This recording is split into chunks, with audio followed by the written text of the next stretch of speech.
Hello and welcome back to my channel. My name is David Novak.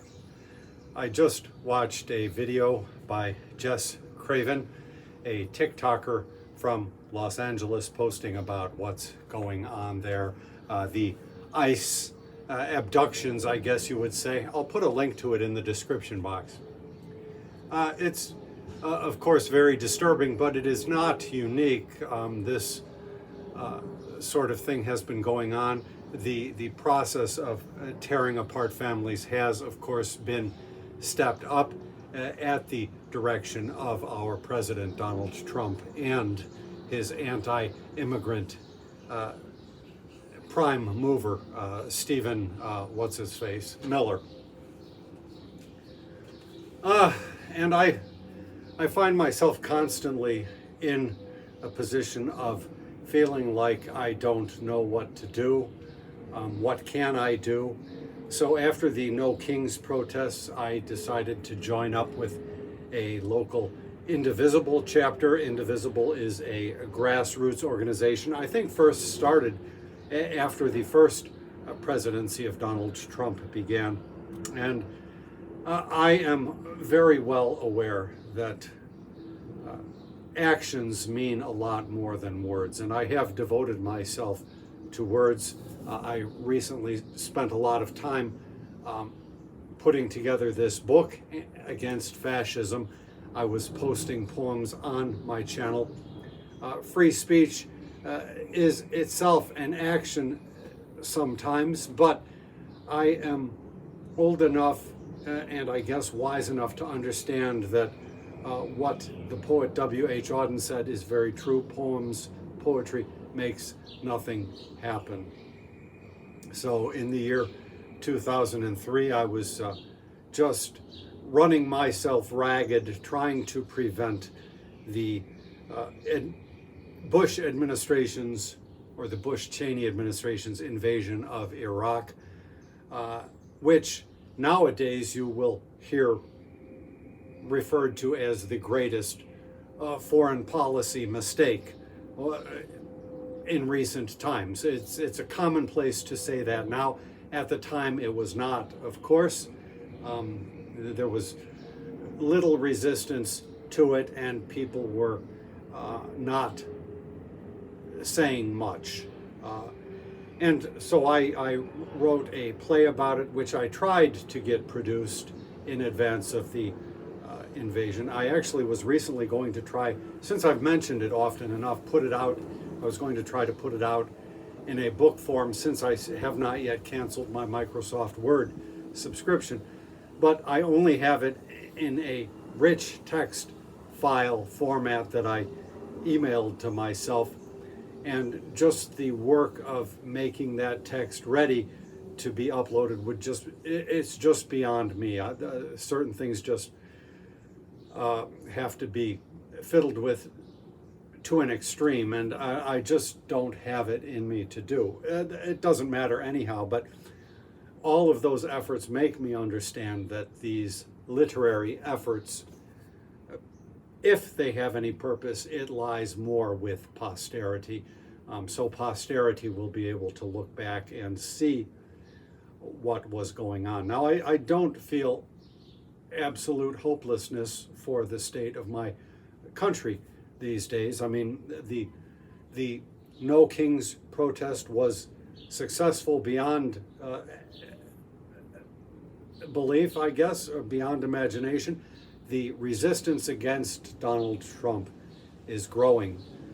To be sure, the rule of thumb is that 3.5% of the population actively involved in resistance will see that the plans of the autocratic or would-be autocratic regime will fail. I believe we are on a good course for that.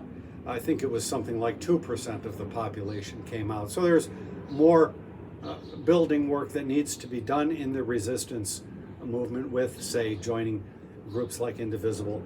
Now, I joined a new chapter here in Chicago, and since I joined, there has been nothing, no news, no anything. So I feel sort of like spinning my wheels. I want to do something active in the cause. But another thing, there was the military or birthday parade for Donald Trump, in which it is looking now like the military at large engaged in malicious compliance, meaning they followed the letter of the law in fulfilling their obligations, but they do not support the politicization of the military that Donald Trump and his crew are attempting. So that is good. That is hopeful for the future, and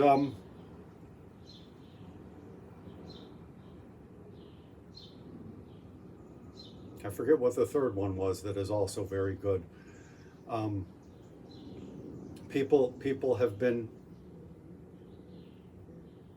resisting. They have been vocal about it. They have not been cowed. The military does not seem to be supporting him. And the other factor is that his own administration, if you will, seems to be divided amongst itself,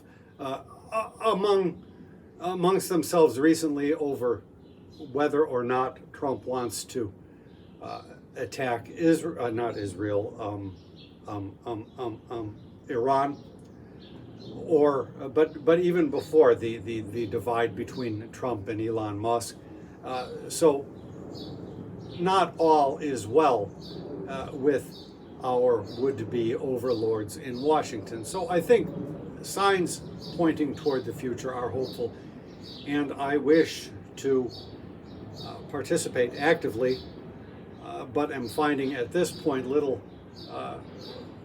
understanding of what I can be doing actively. So lacking that sort of directive, I think I will just read a few poems from my book, just for the heck of it. Poems, it's sort of unwieldy and hard to find things in it because there are a lot of poems, over 400 poems.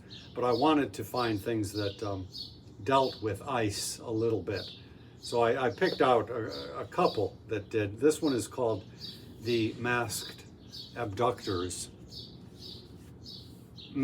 Masked men who have no warrant and will not identify themselves, nor even, as required by law, the agency which sent them. They're too pressed to even lie, as they swoop down to snatch folks from your streets, America. Do they work for the government or else private cartel? What happens to the persons they kidnap? Abductions extra legal are so many who can tell. It's giving to the face of justice just another slap. These men who won't identify are careful with their masks because they know it's odious and illegal what they are hired to do. It not the pleasantest of tasks, destroying lives, if even for the predatory eagle. Since the regime in Washington has shoved the law aside, the shadow that its treason casts falls ample. Perhaps they fear the net of justice also will spread wide if it revives, which currently their hasty actions trample. They left a child behind upon the street, the age of 12, in swooping suddenly to snatch the guardian. The worm of cruelty must within the heart of each man delve, and his excuse to conscience after hours must be a wordian. In either case, if his employ is done for some cartel, or for the fascists spooking Washington, a man who earns his living in that way cannot end well, and no amount of masking will conceal the things he's done. And that was from May 15th. So we're a month beyond that, and it has only stepped up.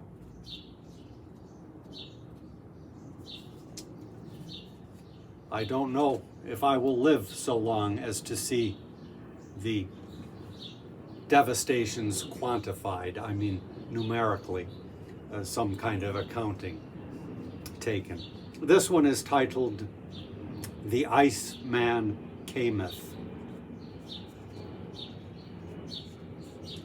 I went into a grammar school, to Mrs. Sanders' third grade class, to question children there. Well, you'll understand we had no hall pass.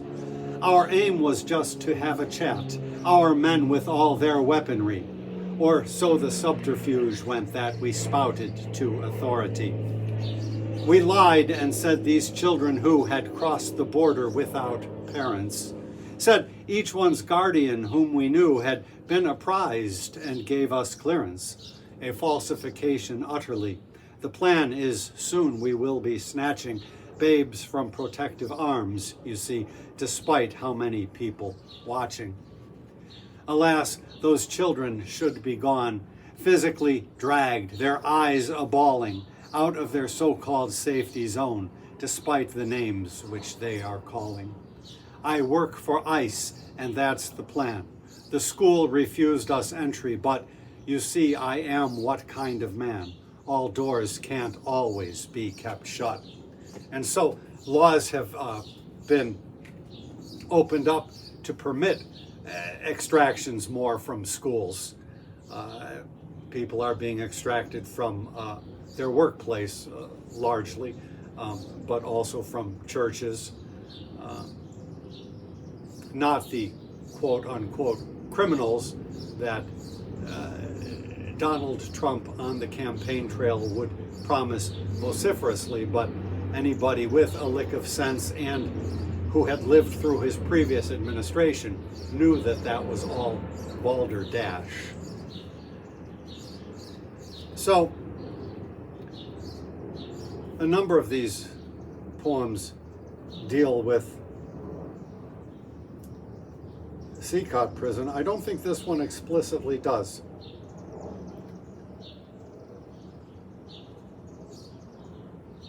But either way, this one is called Jesus in the Jail. Oh yeah, it does, okay. Jesus came to El Salvador after they shoved him out the door. It's better than to take the noose, so now I say my name, Jesus, said Jesus.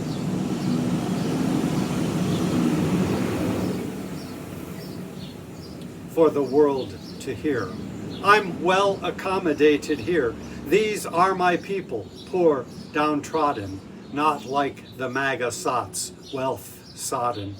They follow one, a golden calf, unlike the sun, who makes a gaffe each time he opens up his mouth. It's what comes out, gross and uncouth, defiles a man, not what goes in. They cast great stones, yet great in sin, this MAGA cohort, cult, and clan, who follow not the gospel plan. The guard grabbed Jesus by the scruff and shoved him down in manner rough, then shaved his locks entirely off. Did the cock crow? Did Peter cough? Jesus declared, or now Jesus, of MAGA folks I have no use. They, waxing angry all the time, befoul the world with pits of slime. Their garbage left behind their wake, enough to make a savior break. Alas, they may know what they do, but here I've found a happier crew. This one a robber was, and this a hairdresser. No Judas kiss to come from them, like children wise, whom I shall meet in paradise. But all that raucous MAGA crew, on earth me here they hardly knew. Then why should I invite them up to heaven with their lawless slop? So Jesus spake, you may not find him, since prison gates slammed shut behind him. You know, if I can find it, I will read my one about, I know I've read this one before. My one about,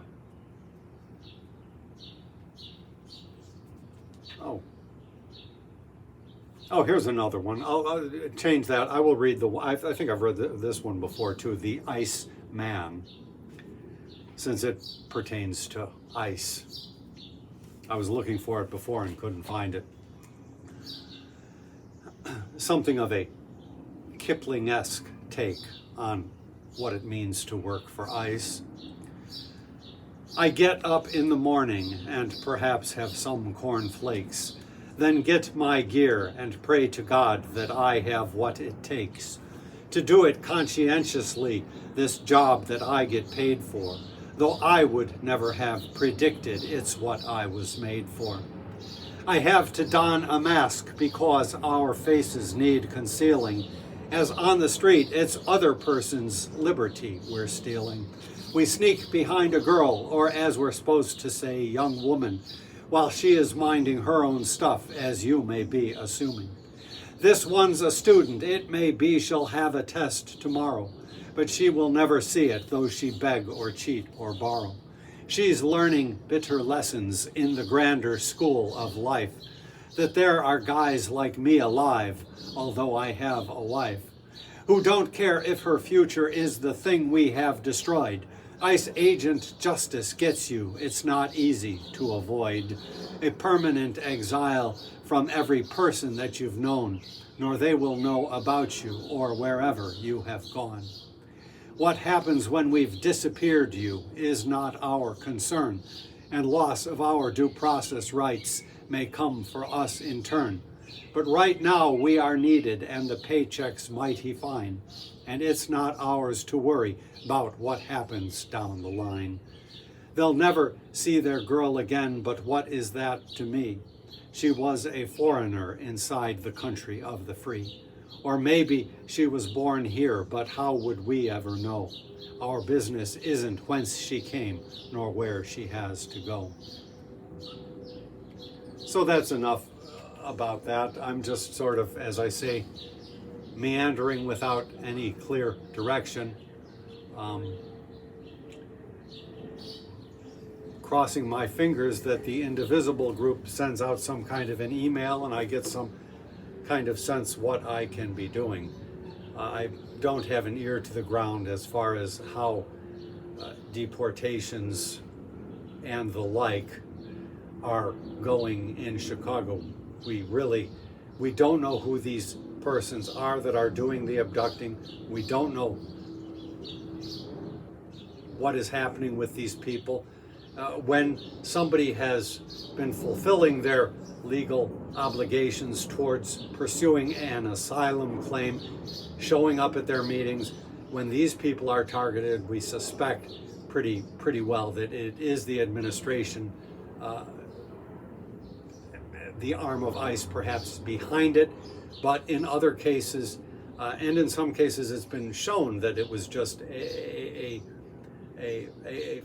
false actor just taking advantage of all of the disorder that has been thrown up into the country since Trump and his minions or his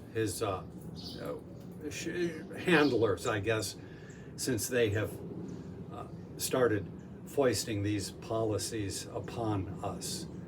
So I want to do everything that I can to keep resisting this regime. As I say, I know that words are not where the resistance lies, but on the other hand, it cannot hurt.